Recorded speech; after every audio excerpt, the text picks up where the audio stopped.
Creio ser motivo de prazer ter o pastor Joelei conosco. A última vez foi no retiro, né? Não sei se pregou depois do retiro. Seja bem-vindo, sinta-se em casa.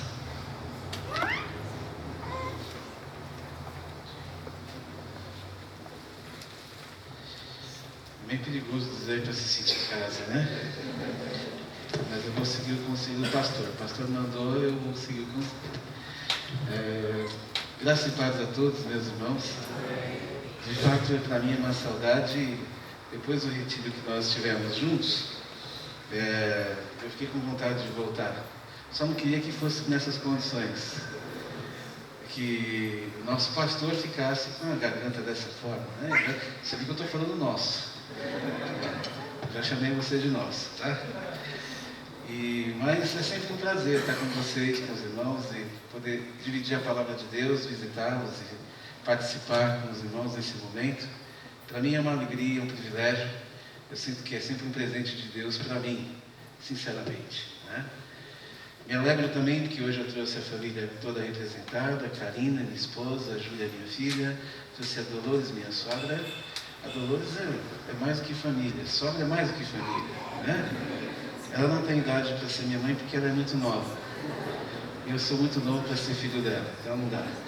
Mas ela é da família, faz parte, sem dúvida nenhuma. Vieram comigo hoje, muito obrigado. Viu? E eu queria dividir com os irmãos nessa noite a palavra de Deus.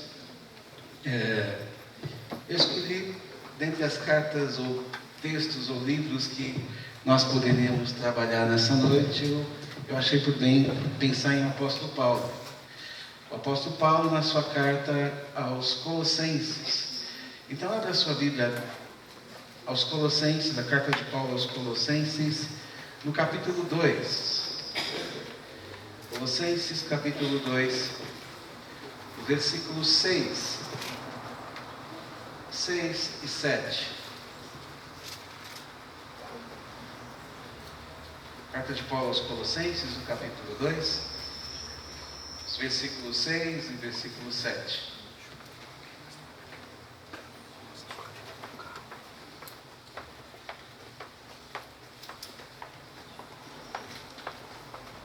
Paulo escreve assim: Ora, como recebestes Cristo Jesus, o Senhor, assim andai nele radicados, e edificados, e confirmados na fé, tal como fostes instruídos, crescendo em ação ou em ações de graças. Ora, como recebestes Cristo Jesus, o Senhor, assim andai nele radicados, e edificados, e confirmados na fé, tal como fostes instruídos, crescendo em ações de graças. Vamos orar? Baixe sua cabeça, vamos lá. Nosso Deus, nosso Pai, nós louvamos o Teu nome, nós agradecidos estamos, Senhor, porque nessa noite nós podemos cantar, Te adorar e Te louvar, reunidos aqui como igreja, e ao mesmo tempo, Senhor, podermos pensar através da Tua palavra, que o Teu servo Paulo nos escreve, e que venha aos nossos corações, ó Deus, por meio do Teu Espírito, falar conosco e trazer transformação. Fica conosco, mexe conosco, mexe com a nossa mente, mexe com o nosso coração. Nós te pedimos em nome de Jesus. Amém. Eu escolhi esse texto com base na questão de que o prazer do Evangelho é um dos pontos mais importantes, talvez, que a gente possa ter. Eu venho de uma família cristã. Meu pai foi pastor durante 43, 44 anos de uma igreja só. E a gente acordava cedo, praticamente ia para a igreja meio que na inércia, né? Você acordava, quando você abria os olhos, você já estava na igreja, né? Você não tinha muito poder de decisão. Era interessante. Então, nos primeiros anos, a gente não percebia isso notoriamente. Passava como algo muito comum, algo cotidiano, né? Do dia a dia. Domingos, vamos para a igreja. A verdade é que demora, ou no meu caso demorou, para que eu pudesse adquirir a consciência de onde eu estava me metendo. Eu adquiri a consciência um pouco tardiamente a respeito do Evangelho. Eu digo para os irmãos que eu não me converti como criança, nem como adolescente. Ainda que meu pai fosse pastor, tenho primos pastores. Meus irmãos, um deles é totalmente dedicado à obra de Deus com a música. Então a conversão, a gente acredita que poderia ter vindo muito cedo. Não foi o meu caso. Ainda estando na igreja. Porque eu tive que compreender o Evangelho e ter o prazer do Evangelho e perceber de fato que é isso que Paulo nos diz. Andar com Cristo de maneira enraizada, de maneira edificada, confirmada na fé, recebendo instrução e crescendo e dando graças. Conforme Paulo nos explica. Isso chegou para mim um pouco tardiamente, mas quando chegou, eu compreendi e, como dizia antigamente, a ficha caiu. Né? Hoje não se fala mais da ficha caiu. Paulo escreve aos Colossenses o quê? Ele escreve a uma igreja que tem problemas a enfrentar. A sua dificuldade talvez maior dessa igreja é a compreensão clara do Evangelho. A compreensão clara que acontece, que falta na igreja de Colossos, é de fato de quem é Jesus. Paulo está escrevendo essa carta nos anos 60 depois de Cristo. Ele está preso, sua primeira prisão domiciliar em Roma. O pastor chama-se Epáfras, discípulo de Paulo. E ele não conheceu essa igreja no capítulo 1, no versículo 2, aliás, capítulo 2, versículo 1. Gostaria, pois, que soubesseis quão grande luta venho mantendo por vós, pelos laudicenses, e por quantos não me viram face a face. Ele escreve a uma igreja que ele mal conhece. Ele escreve a uma igreja que ele, pelo menos, ouve falar das suas dificuldades. E uma delas é justamente essa: a compreensão de quem é, de fato, Cristo Jesus. Para que o Evangelho pudesse ter sido confirmado. A certeza do Evangelho é a certeza de quem é Cristo Jesus. Essa carta de Paulo vai trabalhar em cima das questões da supremacia de Cristo, sua superioridade, sua primazia. Essa carta de Paulo vai trabalhar em relação à suficiência de Cristo. Jesus é suficiente, não é necessário um misticismo, não é necessário nada que possa te colocar num grau a mais do que você já está, para que você possa adquirir alguma coisa de Deus. A verdade é que quando nós lemos esse texto, nós percebemos que a base do Evangelho, o primeiro passo, é receber a Cristo. Como dizer, ora como recebestes Cristo Jesus. Esse receber não é o receber da salvação, porque ele está escrevendo para crentes, ele está escrevendo para uma igreja. A salvação é um pulo que já foi dado. O recebestes Cristo Jesus é, nesse caso, ensinos sobre Jesus. Os ensinos que vocês receberam a respeito de Jesus. É, de fato, uma consequência de Mateus capítulo 28, no final, quando Jesus diz a eles: ensinando-os a guardar todas as coisas que eu vos tenho mandado. Esse é o receber. Uma vez confirmados no Evangelho, o segundo passo é você receber os ensinamentos. Receber para quê? Para andar nele. É o que Paulo está tentando trazer a esses irmãos, a essa igreja formada. Nós notamos que a preocupação dos apóstolos, assim como a preocupação de Paulo, era quanto ao desempenho dos crentes, o resultado da caminhada. Essa é uma coisa importante. Talvez o que eu queira nessa noite aqui contigo é te chamar para uma autoavaliação a respeito da tua caminhada. Assim como eu tenho a minha, você tem a sua. Nós caminhamos em direção a Deus com Cristo, no poder do Espírito, e muitas vezes seria interessante a gente se avaliar para saber como tem sido essa nossa caminhada, porque a preocupação de Paulo era essa. Por isso que ele escreve, ele fala como recebestes, andai nele, de forma enraizada, de forma edificada, de maneira que você não possa se desequilibrar, que você não possa cair para um lado ou para o outro. Recebestes Cristo Jesus, receber seus ensinos. Receber Cristo Jesus é receber seus ensinos. É o significado real, total do Evangelho. Ouvir a voz de Jesus é o significado do Evangelho. Como é que nós escutamos a voz de Jesus?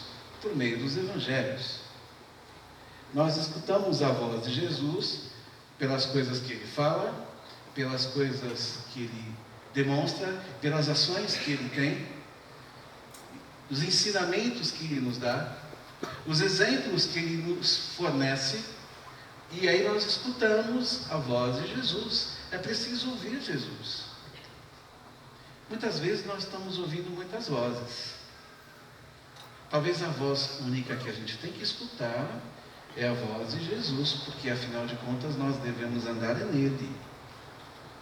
Essa é a voz que tem que entrar dentro de mim e fazer com que eu possa perceber o que é o Evangelho, compreender exatamente onde eu estou caminhando, que vida é essa que eu estou vivendo. Outra pergunta que eu faço, portanto, então o que é o Evangelho? Você já se perguntou o que é o Evangelho?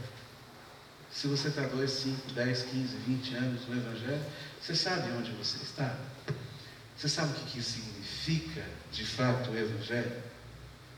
Para muita gente, o Evangelho é um modo de vida. A pessoa coloca a camisa, compra CD, coloca bottom, põe um chapéu, ouve as mesmas músicas, frequenta as mesmas livrarias, ouve as mesmas rádios.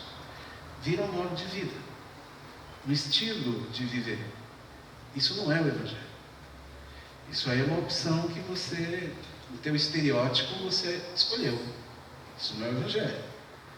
Alguns acreditam que também é uma inclusão na membresia da igreja, ou é uma inclusão no meio de pessoas que têm uma certa ética, de certas coisas que devem ou não devem fazer, e ao mesmo tempo é muito bom, nós nos alegramos, no final de cada reunião sempre tem comida, né? A gente não bebe, mas come, que é uma beleza. Tem reunião, pronto, já sabe, tem que levar bolo, aí vai, né? É sempre bom, é maravilhoso isso. Mas isso não é a essência do Evangelho. O Evangelho, de fato, o que é? O Evangelho, de fato, é a salvação alcançada sendo Jesus crucificado. O Evangelho é a salvação alcançada sendo Jesus crucificado.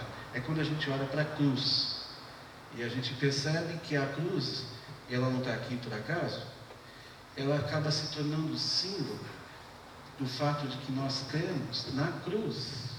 E o Evangelho é a cruz de Jesus. Paulo deixa muito claro que ele se gloria na cruz de Cristo.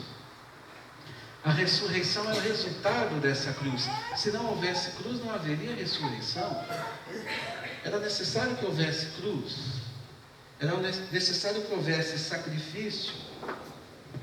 E é a crucificação do Senhor o ponto de referência para a minha vida. É a crucificação do Senhor o ponto de referência para a sua vida. É um sacrifício que nos veio, segundo Hebreus, a carta aos Hebreus, Jesus é o sacerdote e ao mesmo tempo é o sacrifício. Só Ele consegue ser aquele que oferece, e quando a gente olha e fala, qual é a oferta? Ele se coloca como intercessor entre nós e Deus, e na hora de nós falarmos assim, ótimo, como é que a gente expia o nosso pecado? Como é que a gente resolve o nosso pecado? Jesus fala, sou eu mesmo. Mas o Senhor não é o sacerdote? Pois é, eu sou o sacerdote, eu sou o sacrifício. Quem pode ser o sacerdote? Quem é que pode ser o sacrifício? Quem? Então, o Evangelho é isso. E eu começo a compreender isso. E Jesus ensina aos discípulos. Ele prepara esses discípulos durante uns 3 anos. E depois se sacrifica. Bastante estranho para quem tem uma mentalidade racional, né? Um homem que anda 3 anos, mais ou menos, aproximadamente, com 12 pessoas, deixa eles tinindo, ensina tudo que pode para eles, não na base da cartilha, mas na base da vivência, da experiência, e depois vai e se sacrifica. Isso é o Evangelho. O Evangelho é a palavra de Jesus. É quando ele resolve falar. Quando Jesus abre a boca, o Evangelho nasce. Daí nós o escutamos, e devemos escutá-lo, né? Até porque, como diz Pedro, para onde nós iremos? Pedro faz uma pergunta muito boa: para onde iremos nós, se só tu tens a palavra da vida eterna? Nós não temos para onde ir. O Evangelho é isso. É quando você se sente sem saída. É quando você não tem um plano B. Não há uma forma de resolver. O Evangelho só se resolve com um plano único, que é o sacrifício e a cruz de Jesus. E a tua pergunta sempre vai ser: para onde iremos nós? Hoje sempre você vai perguntar isso. Em seguida, Jesus vai se unir na cruz por seus ouvintes. Para que eu possa andar nele, eu preciso compreender quem ele é, e eu preciso compreender o porquê da sua cruz. Como é que eu posso fazer parte de uma igreja cristã? Como é que eu posso concordar com o Evangelho? Como é que eu posso cantar tudo que a gente canta, orar a esse Deus, caminhar juntos como igreja, se eu não tiver uma clareza a respeito de quem ele é e a respeito do que a cruz significa? Pois bem, ele é o Filho de Deus. Vamos lá. Ele é o Filho de Deus, o Deus que veio a nós. O que antes era a palavra e que agora tornou-se pessoa. Deus estava na lei, Deus estava nos profetas, pois agora a palavra, a lei e os profetas criaram pernas e elas começaram a andar no meio dos homens. Vamos ser salvos pela lei? Não, vamos ser salvos por aquele que saiu da lei. Era o verbo, era a palavra, se tornou quem? Gente. Mas veio a nós? Veio. Deus veio resolver o meu problema e o seu pessoalmente. Deus veio resolver o nosso problema pessoalmente. Os profetas não resolveriam o nosso problema. Os profetas vieram para alertar. Os profetas não vieram para salvar.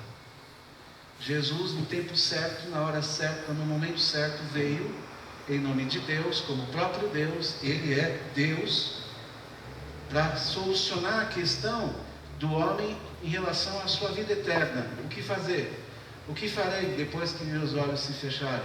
Louco, amanhã te pedirão a tua alma. O que você tem? Eu posso dizer: bom, eu tenho a cruz.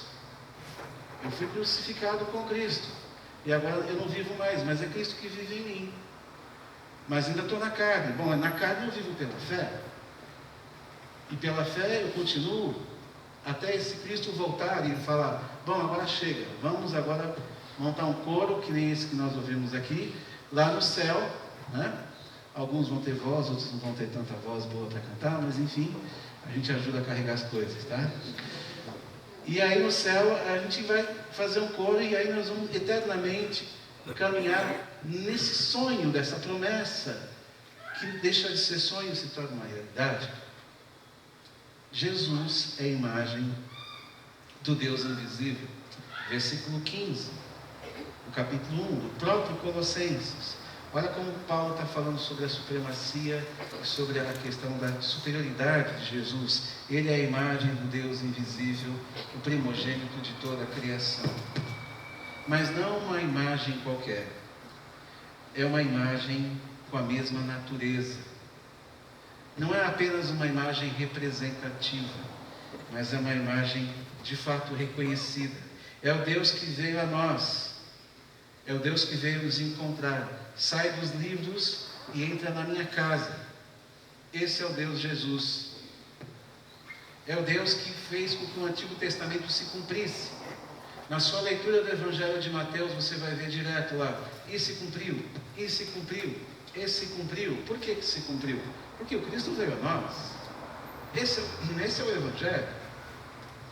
Essa é a realização, essa é a nossa expectativa. Veio nos ensinar, veio nos dar direção de vida, veio revelar-nos a felicidade. Quem disse que o cristão é triste? O cristão é feliz, mas os moldes são de Deus. Mateus capítulo 5, quem é feliz? Aquele que tem fome e sede de justiça, vai ser farto. Aquele que é misericordioso, vai alcançar misericórdia. Aquele que deposita em Deus a sua esperança, deposita com certeza. Não deposita na condição de que pode não dar certo. O fato da certeza me traz a alegria. Pisar num campo minado, numa areia movediça, onde eu posso afundar, sabendo inclusive que eu não sei para onde vai dar. Isso não me traz felicidade, não me traz segurança. Mas pisando num lugar onde eu sei onde eu estou, a minha fé me coloca nesse lugar. Eu, como diz Paulo, eu sei em quem tenho crido. Estou bem certo que é poderoso para guardar o meu tesouro. A alegria é constante. E aí Paulo vem e diz, olha, tudo posso daquele que me fortalece. Pode vir que eu estou fervendo, né? Aquela ideia, né? Pode vir quente que eu estou fervendo, né? Só meu carro não é vermelho, né? Naquele tempo não tinha carro vermelho. Mas ele aguenta tudo. A felicidade está nas suas mãos. A alegria está nas suas mãos. Veio para nos salvar pessoalmente. Veio se revelar a fim de que o adoremos. Mas não só o adoremos, mas também o glorifiquemos. Andar nele é andar naquele que é antes de todas as coisas, naquele que tudo subsiste. Ele é Deus, ele não é uma referência bíblica. Ele apenas não está sendo referente ou referido na Bíblia. Ele não é uma referência histórica. Ele não é uma referência científica. Ele é o próprio Deus. Mas para crer nisso é necessário ter fé. Eu não consigo explicar isso por A mais B.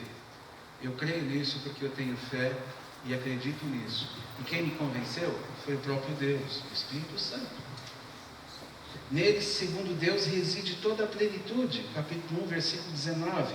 Porque aprove a Deus que nele, Jesus, residisse toda a plenitude. Tudo é nele. Ele não veio trazer uma receita. Ele não veio nos dizer como fazer. Ele veio nos chamar para segui-lo. Ele veio glorificar o Pai, nos conduzindo para que fôssemos unidos a Ele, ou a eles, como diz João 17, unidos em Cristo, unidos no Pai, unidos no Espírito.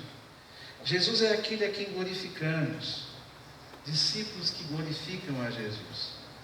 Agora, e por que a sua cruz? Por que a sua cruz é uma realidade? A cruz é uma sentença romana, mas é um sacrifício judaico. Ele vai para a cruz dentro de uma penalidade romana, mas isso pouco importa.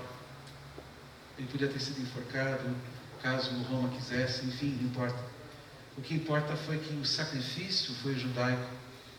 E eu sei, você sabe, no Antigo Testamento, que o judaísmo faz com que o meu pecado, ou qualquer pecado, fosse propício a partir de um sacrifício. Tem que derramar sangue. Pois então o Pai manteve essa promessa até o Novo Testamento. O que parecia estranho, sacrificar alguém ou animais, Cristo não vai para a cruz como sentença romana. Ele vai para a cruz como um sacrifício judaico. Mas não é só o judaico, é um sacrifício para todos, inclusive para os judeus. É um sacrifício para mim, gentil, brasileiro do século XXI. Um sacrifício para todos nós. Essa é que é a realidade, né? Por que a sua cruz? Para que todas as coisas nos céus, na terra, fossem reconciliadas com Ele, de maneira que a paz fosse estabelecida.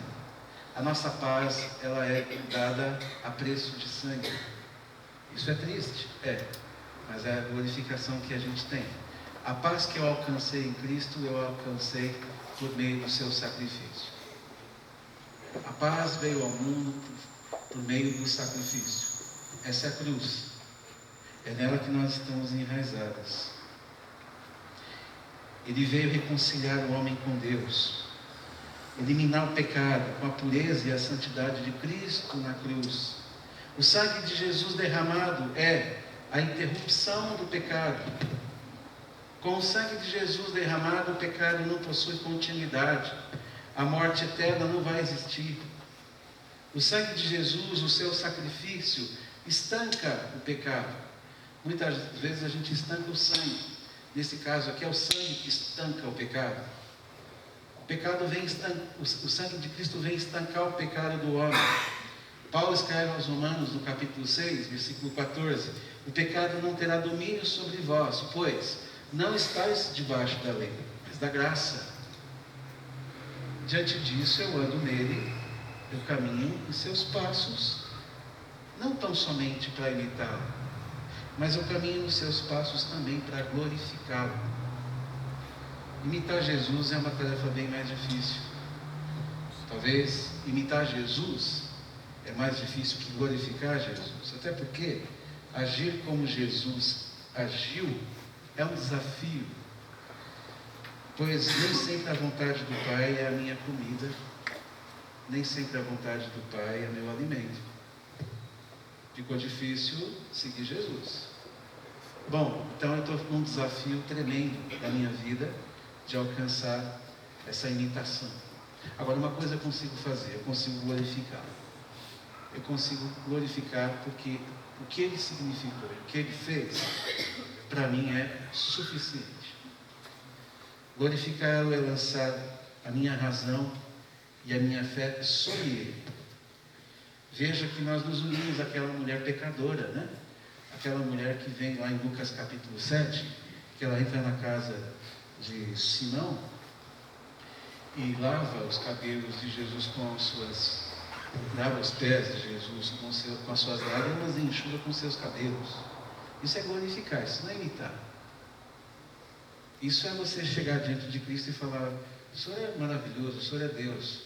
Eu nem sei que casa é essa, é Simão, tá? Mas é que eu vim aqui porque eu sabia que o Senhor estava aqui. E eu não consegui resistir. Eu tenho aqui um perfume caro, eu vou quebrar esse perfume, eu vou jogar nos seus pés. E a judaizada, ela ficou tudo: perfume é caro, a gente podia conseguir uma grana legal com esse perfume. Onde já se viu, e Jesus olha para eles e fala: essa mulher entrou aqui e não parou de me beijar, Simão. Essa mulher entrou aqui e não parou de me abraçar. Você, Simão, você não fez nada. Você não me deu nem um copo de água. Isso é Simão glorificar. Ela não precisou me imitar. Ela só precisou chegar nos meus pés. E eu já entendi quem é essa mulher. E eu vou socorrê-la e ela agora está comigo. O Simão perdeu a vez. A mulher ganhou.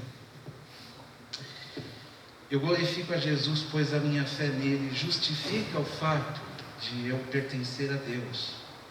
O fato de eu crer nele, tudo se justifica.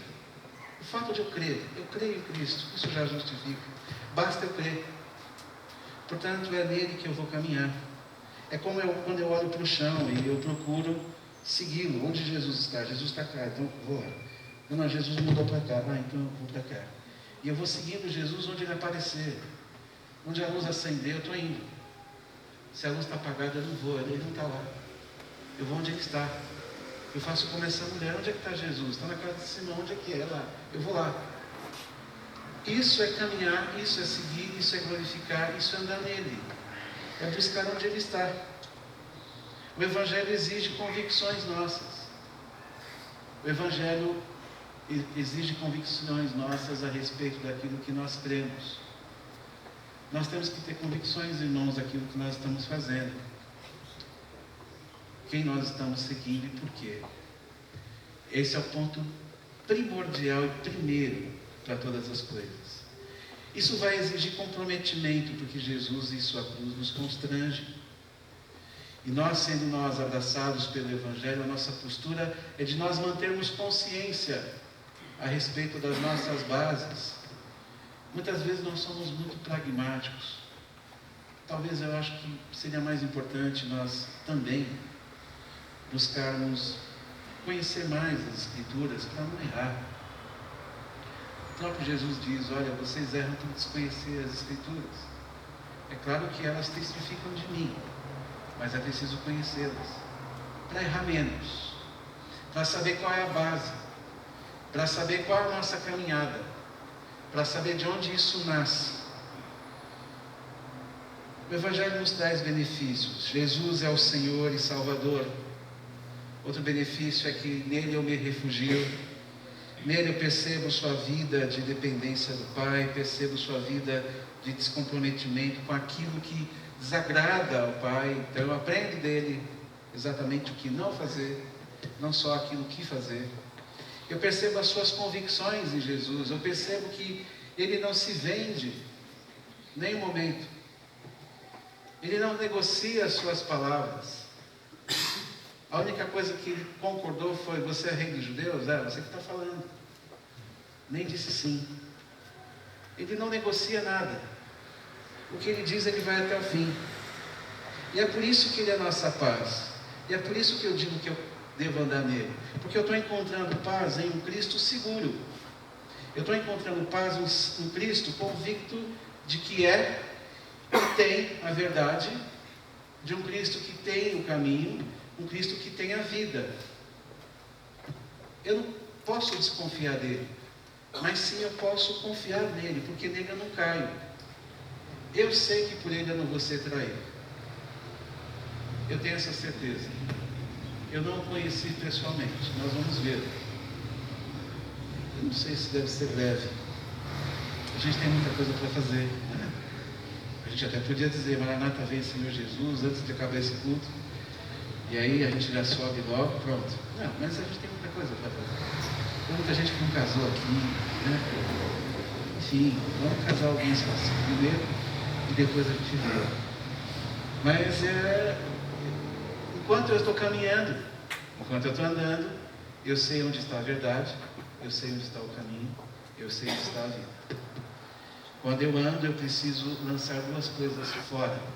Quando eu ando com Jesus, eu preciso lançar fora todo medo.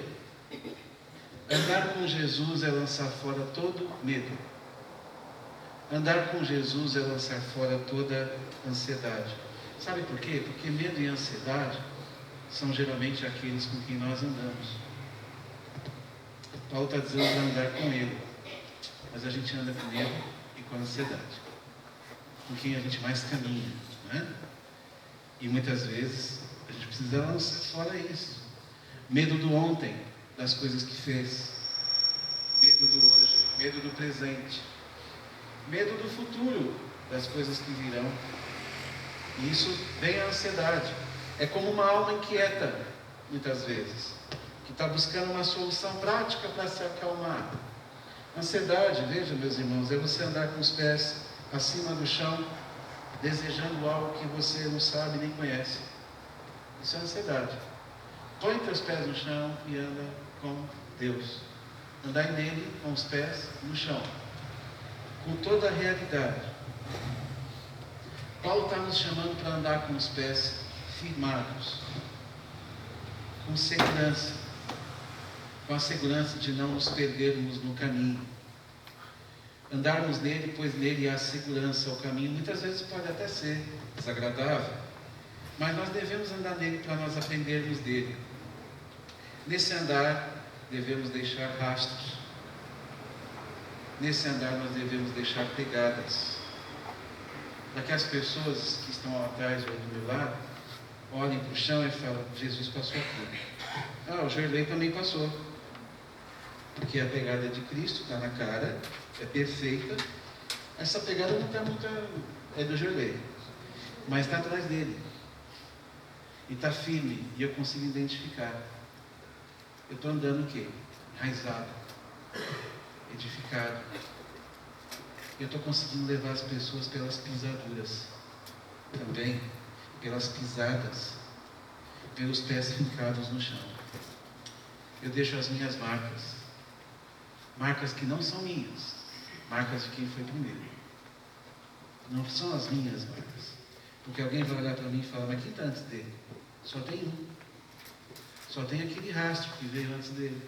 Ah, então por isso que tem esse monte de gente andando atrás. Vamos andar na fila, vamos entrar na fila. Vamos andar também. Cada vez que nós andamos nele, nós vamos mais longe. Nós adquirimos experiências, nós crescemos. Nós aí damos graças pela caminhada. Andar nele é a vida real. A vida real é os pés no chão, fincados, não é com o pé fora do chão, sonhando com coisas que não existem. A caminhada deve ser feliz. A vida pode até trazer desconfortos em meio ao caminho, mas a felicidade está na boa companhia de Jesus, que é aquele que eu conheço, é aquele com quem eu devo caminhar sempre, é sentir Jesus ao meu lado, é poder conversar com Ele, ainda que eu esteja falando sozinho e todo mundo me chame de doido, mas eu posso estar falando com Ele porque Ele está do meu lado, Ele me ouve, o tempo todo, Ele me escuta, e eu tenho resposta, talvez não imediata, mas eu tenho. Piso com força nessa caminhada, e o meu primeiro passo é o passo da fé. Meu primeiro passo é a fé. Não tiremos os nossos olhos de Jesus. Nunca faça isso. Não tire os seus olhos de Jesus. Porque no final das contas, todos nós, ou todos os outros, precisam enxergar nos nossos olhos o Jesus glorificado. Eles precisam enxergar os nossos pés fincados. E quando eles olharem nos nossos olhos, eles vão ver a glória de Deus. Não porque são os nossos olhos, mas porque eles refletem a glória de Deus. E eu termino trazendo uma frase de um pastor norte-americano chamado Jonathan Edwards, do século XVIII, que ele diz o seguinte: as doces alegrias e prazeres que tenho experimentado não foram as que surgiram a partir de uma esperança do meu próprio bem-estar, mas de uma visão direta das coisas gloriosas do Evangelho. As doces alegrias e prazeres que tenho experimentado não foram as que surgiram a partir de uma esperança do meu próprio bem-estar, mas de uma visão direta das coisas gloriosas do Evangelho. Que Deus nos abençoe. Vamos orar. Senhor, nós estamos na Tua presença e queremos, ó Deus, que a Tua palavra se torne verdade no nosso coração. Que a nossa consciência de quem o Senhor é, que a nossa consciência a respeito da Tua cruz, do Teu Evangelho, das Tuas palavras, de nós andarmos contigo, andarmos em Ti, edificados, enraizados, agradecidos a Deus, aprendendo com aquilo que o Senhor tem nos ensinado nessa caminhada, que seja isso notório para todos nós. Traga alegria no nosso coração por sabermos com quem nós estamos andando. Traz, ó Deus, despertamento nos nossos corações por sabermos quem é este a quem nós estamos seguindo. Aumenta a nossa fé, aumenta a nossa base de convicção, para que a gente entenda a cada momento em que nós estamos juntos, o porquê estamos juntos. Te louvamos e te adoramos, glorificamos o Teu nome, nome santo e eterno de Jesus, nosso Senhor e nosso Salvador. Amém. Deus nos abençoe.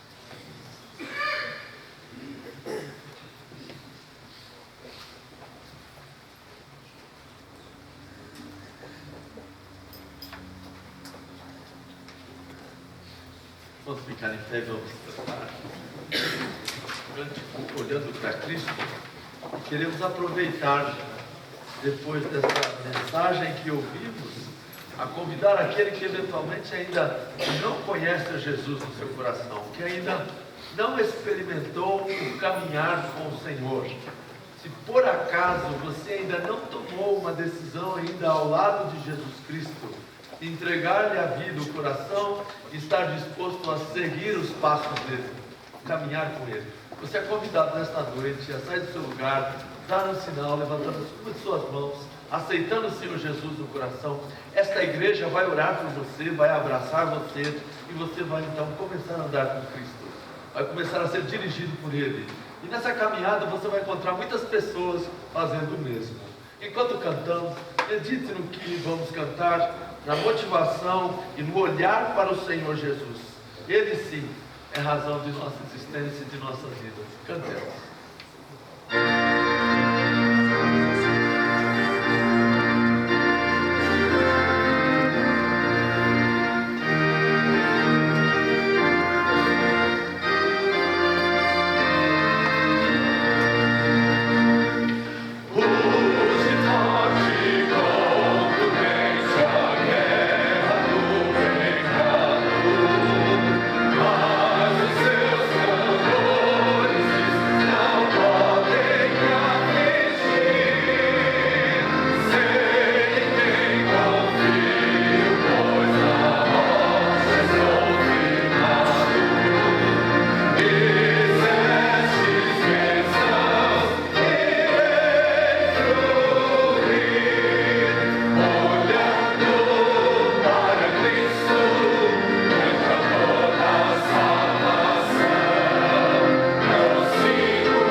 Entregar seu coração para o Senhor, dedicar a sua vida a Ele, o seu caminho a Ele, os cuidados que você vai ter, não a partir de amanhã, a partir de agora. Saiba que o seu coração é precioso demais pelo Senhor. Esta cruz que foi pregada, aquela cruz em que morreu Jesus, morreu pensando em você. Aquele sangue derramado foi por você, foi para cada um de nós. O convite está feito hoje. Não endureça o seu coração, receba o Senhor. Se você quiser desejar fazer esta decisão, acene com a mão. Um irmão, uma irmã da igreja, alguém acompanhará você até a frente. Nós oraremos com você e você vai ganhar esta família desse tamanho e tantos outros, a família de Deus espalhada na face da terra. Cantemos. Veja longe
os crentes em Jesus fica o recado: seguir a Cristo, conhecer a Cristo, não é simplesmente uma questão de Ctrl+C, Ctrl+V. É de caminhada, de aprofundamento do conhecimento do nosso Senhor. Muito obrigado pela presença de todos. Se quiserem descer, a nossa cantina, as mulheres estão promovendo hoje uma sopa, né? Um momento de confraternização. Esse é o propósito principal, a confraternização. Mas tenham uma semana abençoada. Não esqueçam de orar pela irmã Marilúcia, e pela nossa irmã Velda. Oremos. Pai, te damos graças pelo que nos falaste durante o dia, através do pastor Josué Barbosa, do pastor Joeli Cruz de Coração. Graças te dou, porque há irmãos e irmãs que dedicam suas vidas ao aprofundamento no conhecimento da tua palavra. Leva-nos agora em paz, mas movidos pelo teu Espírito, por aquilo que ouvimos. Dá a tua semana debaixo da tua graça, Senhor. E que a graça de nosso Senhor e Salvador Jesus Cristo, o amor de Deus e as consolações do Espírito Santo seja com todo o povo de Deus, agora e para todos sempre. Amém. Deus abençoe.